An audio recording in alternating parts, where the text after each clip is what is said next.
नमस्कार दोस्तों, आपके अपने YouTube चैनल मैथ्स अलार्म पर आपका स्वागत है। दोस्तों आज मैं आपके साथ डिस्कस करने वाला हूं भौतिक विज्ञान का एक बहुत ही इंपॉर्टेंट टॉपिक, चाल तथा वेग, स्पीड एंड वेलोसिटी। और दोस्तों ये इस चैप्टर की आज दूसरी क्लास है। इसकी पहली क्लास को भी आपको प्लेलिस्ट में जाकर जरूर देखना चाहिए, वहाँ पर भी आपको बहुत सारी चीज़ें इस चैप्टर से जुड़ी हुई क्लियर हो जाएंगी।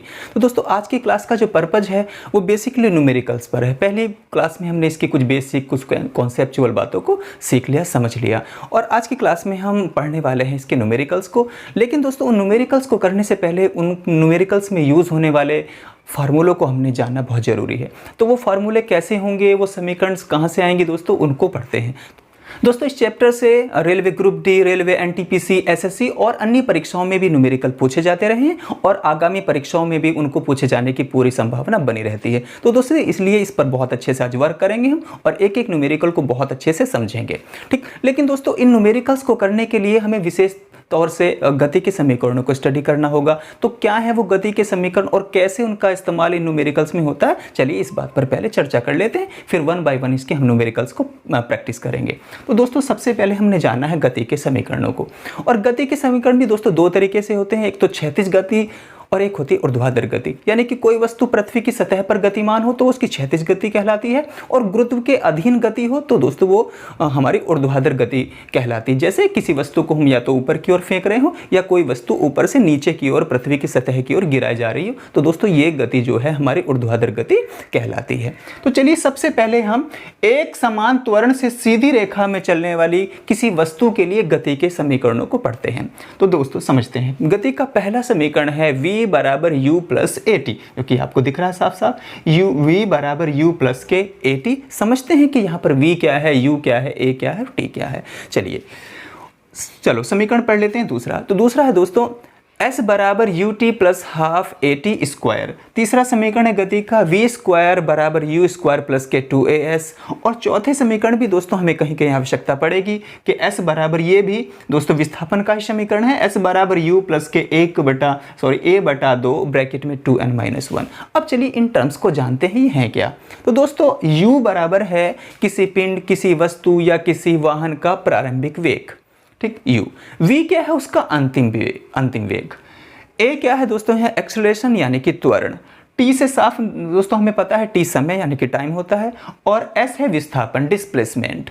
कहीं आवश्यकता पड़ेगी n, तो ये भी समय है, यानी कि 10वें सेकंड की बात की जाए, 5वें सेकंड की बात की जाए या 5 सेकंड बाद वेग की बात की जाए, तब हमें n की भी आवश्यकता पड़ेगी। तो ये दोस्तों 4 समीकरण है जिनका इस्तेमाल करते हुए हम हर न्यूमेरिकल को बहुत आसानी से कर जाएंगे। इनको बहुत अच्छे से याद आपको रखना है और इनको कैसे न्यूमेरिकल्स में अप्लाई करना है उस पर आज हम काम कर लेते हैं। चलिए उससे पहले 2 मिनट दोस्तों हम गुरुत्व के अधीन की गति की भी बात कर लेते हैं, क्योंकि यहां से भी कई बार न्यूमेरिकल हमसे पूछे जाते रहे कि जब गति जो है ऊर्ध्वाधर होगी, ठीक है, और गुरुत्व के अधीन होगी। चलिए इस बात को समझते हैं दोस्तों।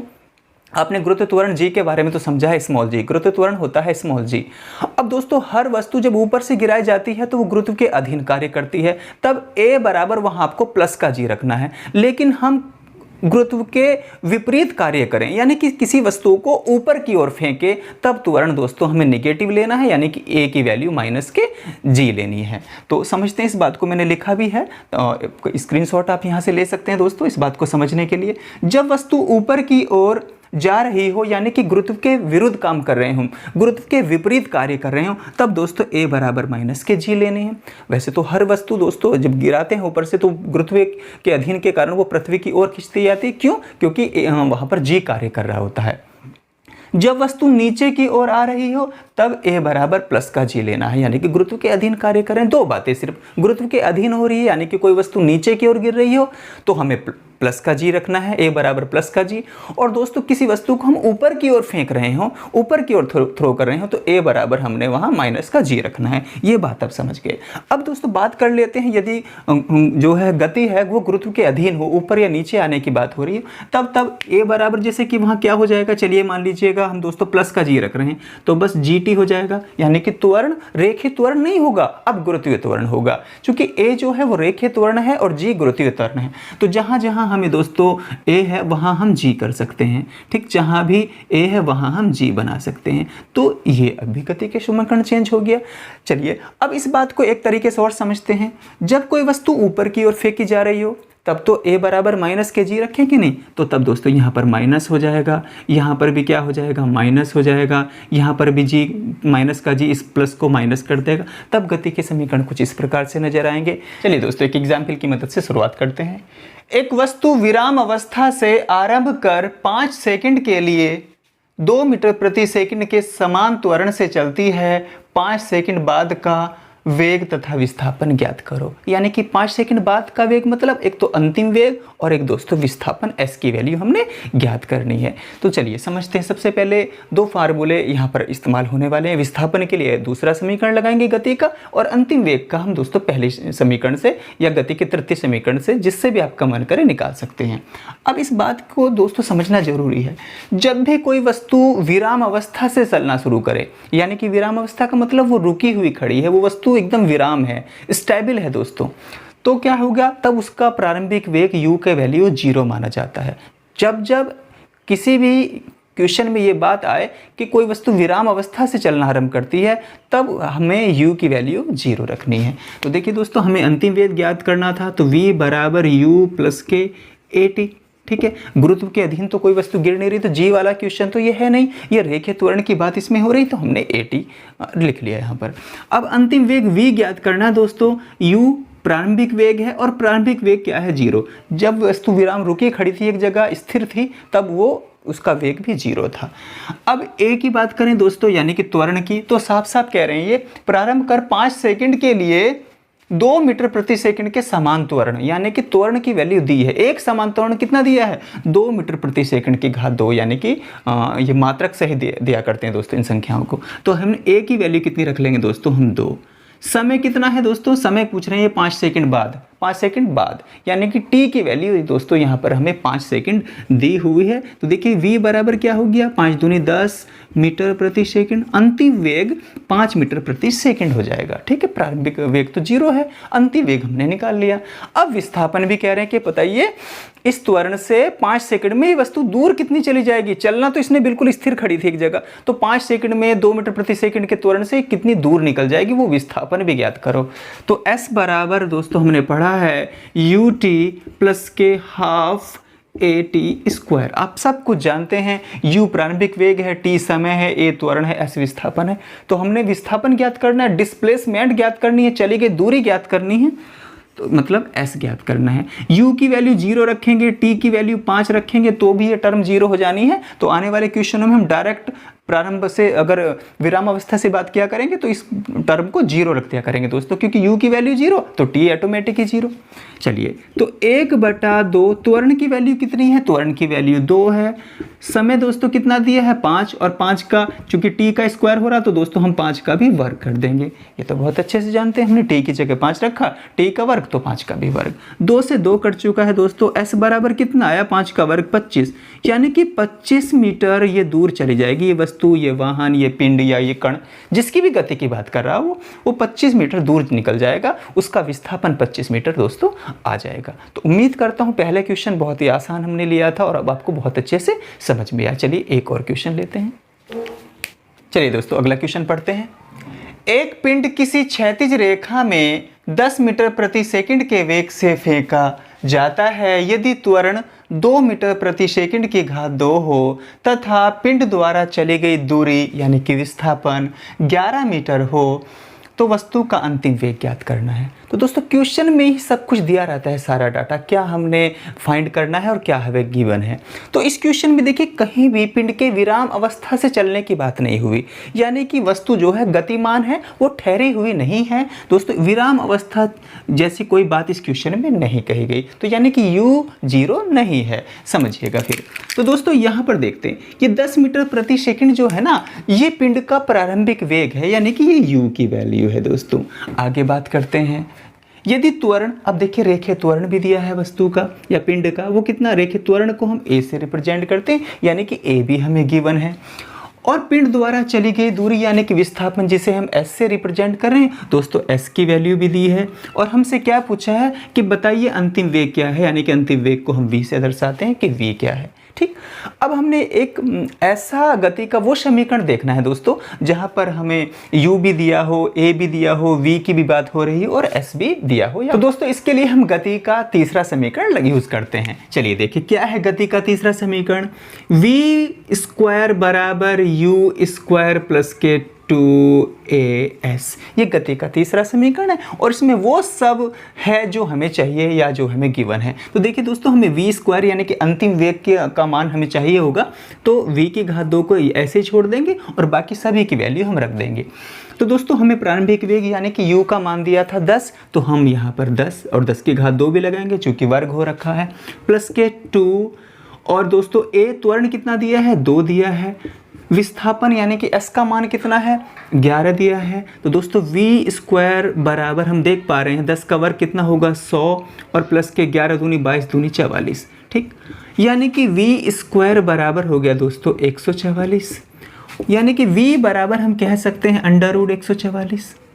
आप मैथमेटिक्स में इन चीज़ों को बहुत अच्छे से जानते हैं कि यदि स्क्वायर हो तो इधर वाली संख्या के ऊपर जाके वर्गमूल चढ़ जाता है। तो दोस्तों अब वर्गमूल में यानी कि अंडर रूट में 144 है तो क्या बाहर निकल कर आ जाएगा दोस्तों 12, यानी कि अंतिम वेग जो है 12 मीटर प्रति सेकंड है। इस तरीके का क्वेश्चन जब भी हम एग्जाम में देखेंगे अब पहले विचार करेंगे कि गति का कौन सा समीकरण इसमें अप्लाई होने वाला है और तुरंत लगाएंगे गति का वही समीकरण, दोस्तों आंसर फाइंड कर लेंगे अपना 30 सेकंड में। चलिए अगले क्वेश्चन की ओर बढ़ते हैं।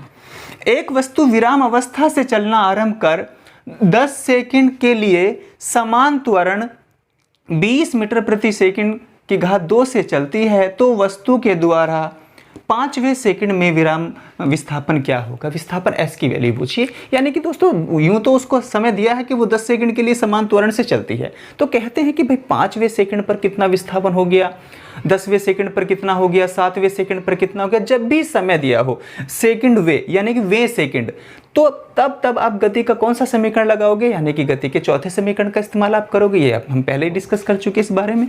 तो वो होता है दोस्तों s बराबर u प्लस के a बटे 2 ब्रैकेट में 2n माइनस के 1, ठीक। आई होप आप देख पा रहे हैं। अब चलिए अब सब चीज़ों को रखना शुरू करते हैं।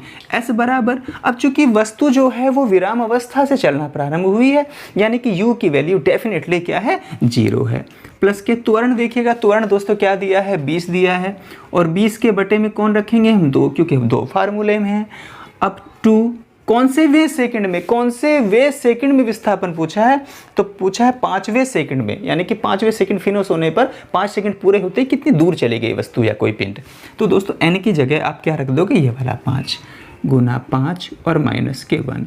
अब हम क्या देख पा रहे हैं s बराबर, ये तो 0 है दोस्तों, 2 से 10 20 को काटेंगे तो 10 और गुना, देखिए ब्रैकेट का मतलब भी तो गुना ही होता है, तो 5 दूनी 10, 10 में से 1 गया कितना 9, तो यानी कि कितना हो गया दोस्तों 90 मीटर। तो देखिए 5वें सेकंड में जो है वस्तु का विस्थापन या किसी पिंड का विस्थापन 90 मीटर होगा, यानी कि वो आरंभ से जहाँ से उसने चलना स्टार्ट किया है विराम अवस्था से, वो 90 मीटर दूर हमें मिलेगी वो वस्तु, ठीक। आई होप इस क्वेश्चन को भी आप बहुत अच्छे से समझ पाए, इस क्वेश्चन को भी समझ पाए। ये एग्जाम्पल थोड़ा हल्के हैं दोस्तों, अब लेवल को थोड़ा सा बढ़ाएंगे और प्रैक्टिस करेंगे। चलिए अगले क्वेश्चन की ओर। चलिए दोस्तों एक और अच्छा क्वेश्चन देख पढ़ते हैं। एक वस्तु को 50 मीटर प्रति सेकंड के वेग से ऊर्ध्वाधर ऊपर की ओर फेंका जाता है, नीचे आने पर प्रारंभिक बिंदु पर इसका वेग क्या होगा, यानी कि वापस लौटकर जब प्रारंभिक बिंदु पर पहुंचती है उस समय इसका वेग क्या होगा, किस वेग से ये उसी सतह पर टकराई होगी। चलिए दोस्तों इस क्वेश्चन को भी समझते हैं, लेकिन इस क्वेश्चन को समझने से पहले एक और कॉन्सेप्चुअल बात को आप समझिएगा। देखिए दोस्तों, जब भी किसी पिंड को हम ऊपर की ओर फेंक रहे हैं और वो पिंड फिर नीचे की ओर आ रहा है दोस्तों, यहाँ से वो नीचे की ओर आ रहा है, दो सब बातें हैं समझिएगा, ठीक, ये चीज़ें। अब जब किसी वस्तु को या किसी पिंड को हम ऊपर की ओर फेंकते हैं तो दोस्तों हम क्या देखते हैं, u बराबर कुछ वैल्यू प्रारंभिक वेग हमें दिया होता है कि भाई हम इस वेग से फेंक रहे हैं। अब इस स्थिति में जब ऊपर को फेंक रहे हैं अंतिम वेग क्या होगा, अंतिम वेग हो जाएगा 0। इस बात को कुछ यूँ समझो, जैसे हम क्रिकेट में कोई मैच विनिंग के बाद बॉल को जश्न में ऊपर की ओर फेंक रहे हैं, तो देखना आप बॉल ऊपर जाते जाते कुछ सेकंड के लिए बॉल रुकेगी, यानी कि उसका अंतिम वेग क्या हो जाएगा 0। इस बात से आप चीज़ों को गैस करो दोस्तों कि बॉल कुछ सेकंड के लिए, 1 सेकंड के लिए रुके, लेकिन बॉल रुकेगी और उसके बाद फिर तेजी से नीचे की ओर गिरनी स्टार्ट हो जाएगी, ठीक। इस बात से आप समझ पाए। तो ऐसी स्थिति में जब ऊपर की ओर जा रहे हैं, u की वैल्यू आपको कुछ ना कुछ दी होगी और v की वैल्यू यानी कि अंतिम वेग ऑटोमेटिक क्या हो जाएगा, वहां जाके शून्य हो जाएगा। अब दोस्तों वापस बॉल आना शुरू करेगी तो उस समय देखिएगा ऊपर से गिरने की कंडीशन में अब बॉल यहाँ पर है, यहाँ से फेंकी जा रही है बॉल। अब उस समय बॉल दोस्तों यहाँ पर है, यानी कि इसने अब ये बॉल ऊपर है और ऊपर से ये गिरना स्टार्ट हो गई। तो कुछ सेकंड के लिए जब ये रुकी थी उस स्थिति में u बराबर 0 और दोस्तों v हमने कुछ ना कुछ आएगा या उसको हम फाइंड करेंगे। फिर से समझो इस बात को तेजी से, जब किसी वस्तु को, किसी पिंड को ऊपर की ओर फेंक रहे हैं या बॉल को, तब दोस्तों उसका प्रारंभिक वेग u यहाँ पर दिया होगा और वो ऊपर जाके 1 सेकंड के लिए, 2 सेकंड के लिए, कुछ सेकंड के लिए ठहरेगी, यानी कि उसका अंतिम वेग वहां क्या हो जाएगा, शून्य। अब वही बॉल दोस्तों नीचे को गिरना शुरू करेगी तो कुछ सेकंड सबसे पहले वो 0 हुआ था ना उसका वेग, यानी कि उस स्थिति में उसका वेग जब वो ठहरी थी 1 सेकंड के लिए, 2 सेकंड के लिए, उसका जो वेग था वो शून्य था और अंतिम वो वेग वो दोस्तों हमें फाइंड करना है या दिया होगा जो नीचे को। तो वही इस क्वेश्चन में थ्योरी लगने वाली है। अब समझते हैं दोस्तों। हाँ, एक चीज़ और है, जब वस्तु नीचे की गिरेगी तो दोस्तों यहाँ पर प्लस g होगा और जब ऊपर की ओर फेंकेंगे तो माइनस के g होगा। ये हम पहले ही बात कर चुके हैं जब हम गति के समीकरण को पढ़ रहे थे। तो इस क्वेश्चन में यही दिया है दोस्तों। अब जब ऊपर की ओर फेंक रहे हैं तो हमने देखा हमारा गति का पहला समीकरण है v बराबर u माइनस के gt। क्यों? क्योंकि ऊपर को भाई हम इस समय गुरुत्व के विरुद्ध काम कर रहे हैं, गुरुत्व के अधीन नहीं, गुरुत्व के विपरीत कार्य कर रहे हैं, तो g हमारा माइनस में लिया जाएगा। ठीक है, तो अब देखिएगा यहाँ पर क्या रख ले भाई साहब, v की अंतिम वेग तो शून्य है। ठीक, u हमने फाइंड करना, पहले u पर पता कर लें। ठीक है, यह दिया है, सॉरी दिया है भैया, u की वैल्यू दी है 50, v शून्य, v ऊपर जाके 0 हो जाना है। हाँ, प्रारंभिक वेग जिससे बॉल को फेंका गया है वो वेग यानी कि प्रारंभिक वेग 50 मीटर प्रति सेकंड हमें दिया है। माइनस के g की वैल्यू दोस्तों नॉर्मली हम क्या रख लेते हैं, या तो गिवन होगा या आप 10 रख सकते हैं, 9.8 रख सकते हैं या 10 रख सकते हैं। चलिए t पता कर लें कि कितने सेकंड में ऊपर जाके पहुंची है, यानी कि जहाँ ठहरी है कितना समय बाद पहुंची है अपने टॉप पॉइंट पर। तो दोस्तों हम क्या देख रहे हैं, माइनस के 10t इधर हो जाएगा ये, और वहाँ पर क्या है 50, तो 10 पंजे 50 यानी कि t बराबर 5। इससे ये बात समझ में आती है, ये कहेंगे कि बताइएगा कितने सेकंड बाद ये अपने टॉप पॉइंट पर पहुंच जाएगी या अंतिम वेग पर को प्राप्त कर लेगी या ठहर जाएगी, तो दोस्तों 5 सेकंड बाद। अब इसने 5 सेकंड बाद वापस गिरना शुरू कर दिया, ये 5वें सेकंड पर जाकर रुक गई थी बॉल ऊपर और वहां से इसने वापस नीचे की ओर आना शुरू कर दिया। तो हमें तो अंतिम वेग वो पूछा है कि सतह पर जिससे टकराएगी वापस आने के लास्ट में, बिल्कुल जब पृथ्वी से टकराने वाली होगी उस समय इसका वेग क्या होगा। अगेन इस फार्मूले को लगाइएगा दोस्तों, v बराबर u प्लस के जी टी। ठीक, 2 बार लगाना पड़ रहा है आपको इसको। ये क्या है, अंतिम वेग, ये प्रारंभिक वेग और ये जीटी आप जानते ही हैं। प्लस लिया है क्योंकि अब वस्तु या पिंड अब नीचे की ओर गिर रहा है, अब जो गति है ऊर्ध्वाधर गति वो गुरुत्व के अधीन है, तो जी पॉजिटिव लिया जाना है। चलिए इस स्थिति में देखिएगा दोस्तों, v अंतिम वेग तो ज्ञात करना है और u कुछ समय के लिए वस्तु ठहरी थी वहां पर, तो यानी कि यहाँ पर u 0 है, यहाँ पर u 0, वहां पर यहाँ इस तरीके से देखना दोस्तों, यहाँ u गिवन होगा v 0 होगा, यहाँ पर u 0 होगा v गिवन होगा या फाइंड करना होगा। ठीक, छोटा सा बस याद रखना है ये आपको। तो देखिए u बराबर 0। ठीक, अब प्लस के g दोस्तों कितना है, 10 है और t की वैल्यू तो हम 5 लाए हैं, अभी t की वैल्यू 5 फाइंड की है, तो अंतिम वेग कितना होगा, 10 पंजे 50 मीटर प्रति सेकंड है। हमारे क्वेश्चन का आंसर आ चुका है। आई होप आपको बहुत अच्छे से समझ आया क्वेश्चन दोस्तों, ठीक है ना। इसमें समय इसलिए लगा कि चूंकि कुछ इसकी बेसिक बातें भी मुझे आपको बतानी पड़ी है, ठीक है। इन बातों को आप ध्यान रख पाएंगे तो कोई क्वेश्चन किसी भी प्रकार की क्वायरी इन क्वेश्चनों में नहीं रह जाएगी। चलिए और प्रैक्टिस करते हैं। चलिए अगला क्वेश्चन पढ़ते हैं। एक मीनार की चोटी से फेंका गया पत्थर 4 सेकंड में पृथ्वी पर पहुंचता है, मीनार की ऊंचाई ज्ञात करो। ये दोस्तों कई बार एग्जाम में ऐसे क्वेश्चन हमसे पूछे गए हैं, ठीक, या ये पूछा गया है, थोड़ी डिजिट चेंज हो जाएंगी, इस प्रकार के क्वेश्चंस को पूछा जाता रहा है, मतलब कहने का ये। तो दोस्तों कैसे करेंगे इस क्वेश्चंस को, कैसे निकालेंगे मीनार की ऊंचाई, तो हमने पढ़ा है s बराबर यू टी प्लस के हाफ ए टी स्क्वायर, गति का दूसरा समीकरण पढ़ा है आपने। लेकिन जब गति गुरुत्व के अधीन हो रही हो, वो किसी वस्तु, किसी पिंड, किसी कण को या किसी बॉल को ऊपर की ओर फेंका जा रहा हो या वो नीचे की ओर गिराया जा रहा हो किसी मीनार से, किसी पहाड़ से या किसी इमारत की चोटी से, तो दोस्तों हम जो है वो गति जो है गुरुत्व के अधीन कहलाती। ऐसी स्थिति में जी ए की जगह हम जी रखते हैं। यदि वस्तु ऊपर से फेंकी जा रही है तो जी का मान प्लस में रखना है, नीचे से फेंकी जा रही है तो जी का मान माइनस में रखना है। क्वेश्चन को पढ़ते हैं। एक मीनार की चोटी से फेंका गया है पत्थर को, यानी कि ऊपर से गिराया गया नीचे को, तो ए की जगह क्या रख देंगे जी, और ये निशान दोस्तों प्लस का ही रहना है, आप समझ गए, क्योंकि जी हमने पॉजिटिव रखना है। ऊपर से गुरुत्व के अधीन गति हो रही है, विरुद्ध नहीं। अब S जो है विस्थापन है। भाई क्षैतिज विस्थापन हो तो आप S रख सकते हैं, लेकिन ऊर्ध्वाधर विस्थापन हो तो आप H रख सकते हैं, यानी कि ऊंचाई फाइंड कर सकते हैं। अब H बराबर दोस्तों, जब हमने मीनार की चोटी से इस पत्थर को गिराया नीचे को, तो पत्थर को एक बार यूं पकड़ के रखा होगा कि नहीं, यानी कि उस स्थिति में इस पत्थर का प्रारंभिक वेग शून्य होगा या नहीं होगा। हमने ऐसे पकड़ा हुआ है, उसके बाद नीचे को गिराया, और जब इसको पकड़ा हुआ इस समय बिल्कुल स्थिर है, ये इसमें कोई वेग नहीं है, कोई गति नहीं है, यानी कि उस स्थिति में इसका प्रारंभिक वेग क्या है, शून्य, और उसके बाद नीचे को गिरा दिया फिर। ठीक है दोस्तों, अब ये किसी वेग से नीचे को जा रहा है। ठीक है, वो अंतिम वेग हमें हो सकता फाइंड करने को कहे या दे। ठीक, अब देखते हैं इस क्वेश्चन में। तो u की वैल्यू दोस्तों यहाँ पर हम क्या रख देंगे, शून्य रख देंगे, और t की वैल्यू तो ऑटोमेटिक ही दोस्तों, अगर आपने 4 रखा भी तो वो शून्य ही हो जाना है। ठीक, यानी कि पूरा टर्म ये वाला शून्य हो जाना है। अब दोस्तों क्या है, 1/2, g की वैल्यू तो आप 10 रखते चले जाइएगा, 10 रखिएगा। ठीक, या वो देगा कि भाई 9.8 रखो या 10 रखो, जैसी भी स्थिति, और नहीं दी उसने तो आप 10 रख दीजिएगा बस न्यूमेरिकल वैल्यू के लिए। t अब कितना कहते हैं, 4 सेकंड में पृथ्वी की सतह पर पहुंच जाता है। ऊपर से छोड़ने से लेकर पृथ्वी की सतह पर पहुंचने तक का जो समय है वो हमें 4 सेकंड दिया है। टी की वैल्यू 4 सेकंड दी है दोस्तों, तो 4 लिखेंगे और 4 का स्क्वायर भी करेंगे, क्योंकि यहाँ टी का वर्ग हो रहा है। तो h बराबर क्या हुआ, 1/2 गुना 10 गुना 4 चौक 16, ये बनता है दोस्तों। 2 से काटेंगे 5 बार, 2 पंजे 10, और h बराबर 16 पंजे 80 मीटर, यानी कि उस मीनार की ऊंचाई जिससे वो पत्थर गिराया गया है दोस्तों, उसकी ऊंचाई जो 80 मीटर है। तो गति के दूसरे समीकरण से जब भी आपको ऊंचाई निकालने की बात करें तो आप पहला, तीसरा और चौथा समीकरण नहीं बल्कि दूसरे समीकरण का इस्तेमाल करेंगे। ठीक, आई होप आप समझ पाए। चलिए अगले क्वेश्चन की ओर मूव करते हैं। चलिए दोस्तों कुछ और क्वेश्चंस को पढ़ते हैं। एक लड़का एक गेंद 10 मीटर प्रति सेकंड के वेग से ऊर्ध्वाधर ऊपर की ओर फेंकता है। यदि g का मान 10 मीटर प्रति सेकंड हो तो गेंद द्वारा प्राप्त की गई ऊंचाई ज्ञात करना है, यानी कि गेंद कितनी ऊंचाई तक पहुंच गई। ठीक, ये अब दोस्तों विस्थापन ही तो है, अरे ऊंचाई निकालना मतलब दोस्तों विस्थापन निकालना। ठीक, एक तो h वाले फार्मूले से, या दोस्तों गति के तृतीय समीकरण में भी तो विस्थापन आता है, क्योंकि हमें दोस्तों यहाँ पर क्या दिया गया है, u दिया गया है।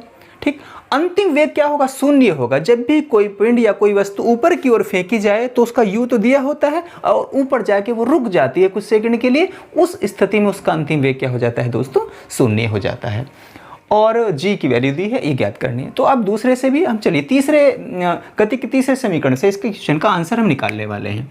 क्या होता है भाई, v² बराबर u² प्लस के 2as, ये गति का तीसरा समीकरण है।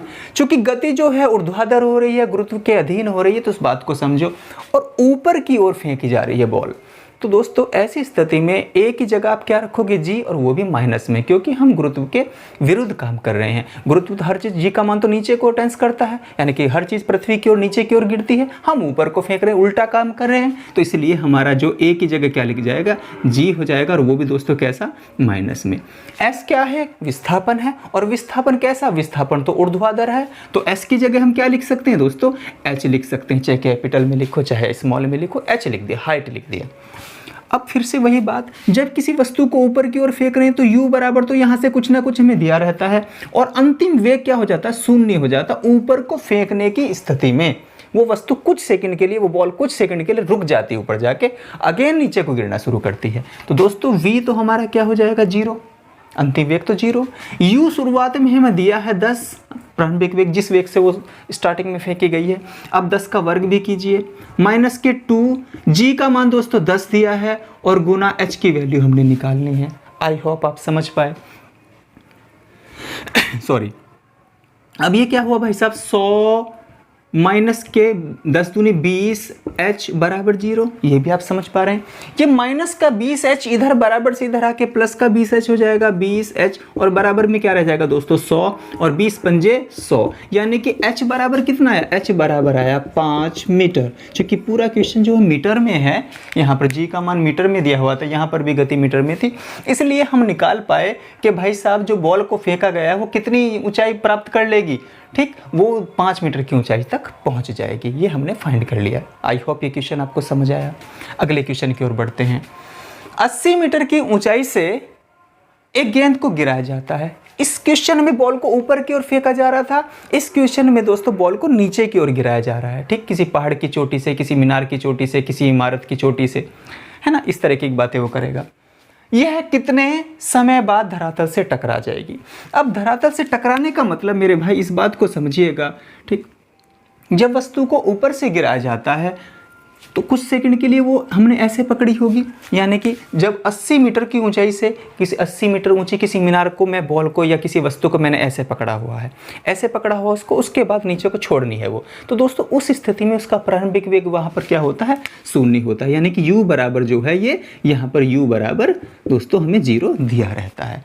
6, आई होप आप समझ पाए। चलिएगा, अब दोस्तों यहाँ पर ऊंचाई भी दी गई है और हमने क्या ज्ञात करना है, समय ज्ञात करना है। तो हम क्या कर सकते हैं इसके लिए, h बराबर ut प्लस के हाफ GT² डायरेक्टली लगा लिया मैंने, एक नहीं, रेखीय नहीं, बल्कि हमने जो है कैसी ऊर्ध्वाधर गति का समीकरण लगा लिया।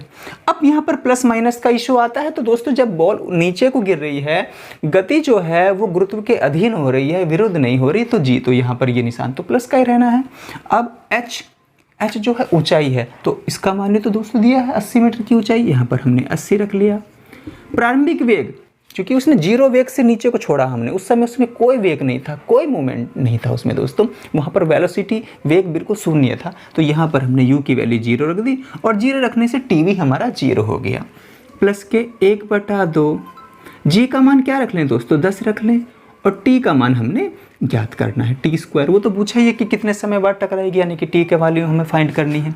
तो दोस्तों हम देख पा रहे हैं 80 बराबर, ये तो 0 हुआ, 2 से 10 को काटिएगा 5, यानी कि 5t², 5 से दोस्तों 80 को काटेंगे तो 16 पंजे 80, यानी कि 16 बार। तो अब क्वेश्चन हमारा हुआ t² बराबर 16। अब ये t जो है ये वर्ग जाकर वर्गमूल बन जाएगा 16 पर, यानी कि ये स्थिति बनेगी, और t बराबर 16 का वर्गमूल क्या निकल के बाहर आ जाएगा, 4 और सेकंड। समय दोस्तों सेकंड में निकल के आ चुका है, यानी कि हमारे इस क्वेश्चन का आंसर 4 सेकंड आया। यानी कि दोस्तों जब इसने गिराया है 80 मीटर ऊंचे किसी ऊंचाई से इस बॉल को, तो वो 4 सेकंड में वो बॉल धरातल से टकरा जाएगी, पृथ्वी की सतह पर पहुंच जाएगी। आई होप ये क्वेश्चन भी आपको समझ में आया। तो दोस्तों आज की वीडियो में हमने इसके बेसिक और कुछ मॉडरेट क्वेश्चंस को डिस्कस किया। आप इनकी प्रैक्टिस कीजिएगा किसी भी बुक से। अगली वीडियो में मैं इसके कुछ और न्यूमेरिकल्स के साथ आपसे मिलता हूं, तब तक आप प्रैक्टिस करते रहिएगा। Thank you for watching.